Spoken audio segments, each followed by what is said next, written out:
We'd like to now bring in Wisconsin Senator Ron Johnson, the chairman of the Homeland Security Committee, and he joins us this morning from Green Bay.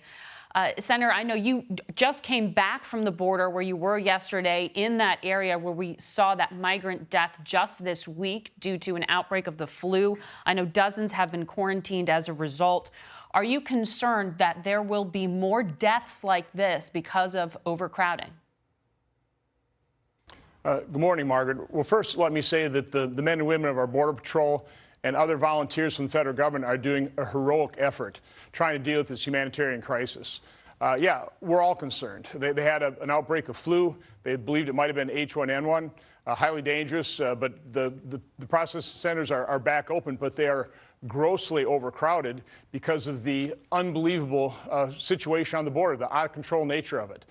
Just the last 3 weeks, on average, about 23,000 women, children, and men are coming over across the border illegally as family units or as unaccompanied children.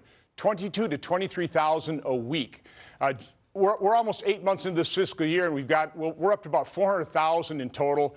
And if it continues at this pace, in 1 year we'll have about 800,000 unaccompanied children and people crossing the border illegally as a family unit. 800,000. So this is overwhelming our system, and we have to stop it. We have to change our laws to stop it, rewarding and incentivizing people to cross our border illegally. But, Senator, I hear your concern here, and the Assistant Secretary raised it last week on this program, and yet Congress went home for recess without allocating any money to this border crisis. And in fact, Republicans had agreed to strip it out of the disaster relief bill.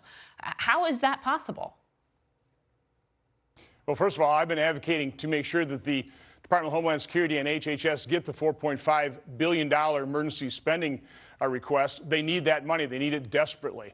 So hopefully when we get back in session after the Memorial Day holiday, that funding will be quickly appropriated so that those individuals that are doing such a they're doing the Lord's work down there, together with people like Sister Norma, working with the Catholic Charities, other people trying to respond to this humanitarian crisis. But again, we are allowing this to happen. There's our broken laws that are sustaining this wicked business model. These human traffickers that are probably pocketing $3 to $4 billion per year.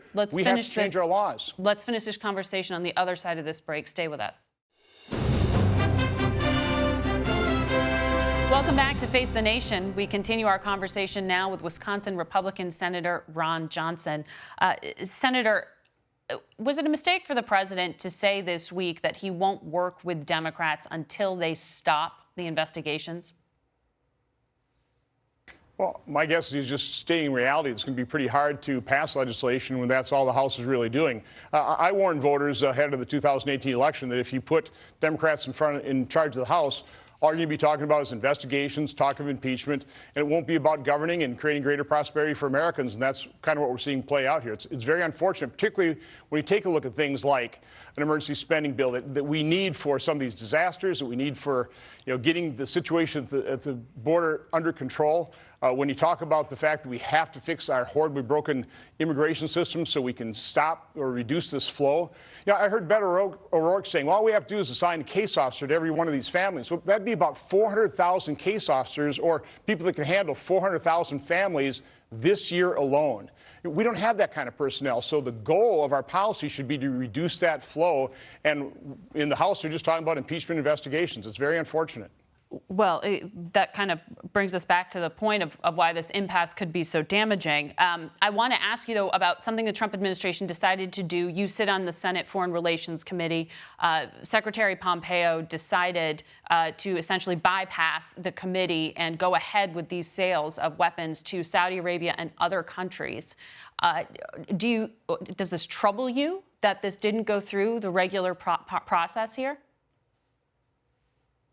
This just speaks to the ongoing tension between Congress's war authorizing powers and the president's powers, constitutional powers when it comes to foreign policy. Congress is pretty dysfunctional. It doesn't act very quickly. Sometimes the administration, which is why the founders very intelligently vested so much power in the presidency to act quickly in reaction to growing threats. And I agree with Congressman Hurd. The intelligence was certainly, from my standpoint, concerning. And I think the administration has handled this pretty well. They're doing everything they can to deter further aggression by Iran. And let's face it, Iran is the malign actor throughout the Middle and your East. committee. And that doesn't trouble you? I wouldn't. No. Listen, I think they've notified the chairman and the ranking member of this. Okay. Congress often operates way too slowly to react to situations that we need to react to prevent war, and that is what this administration, I think, has done. They've deterred more malign actions on the part of Iran. I support the administration.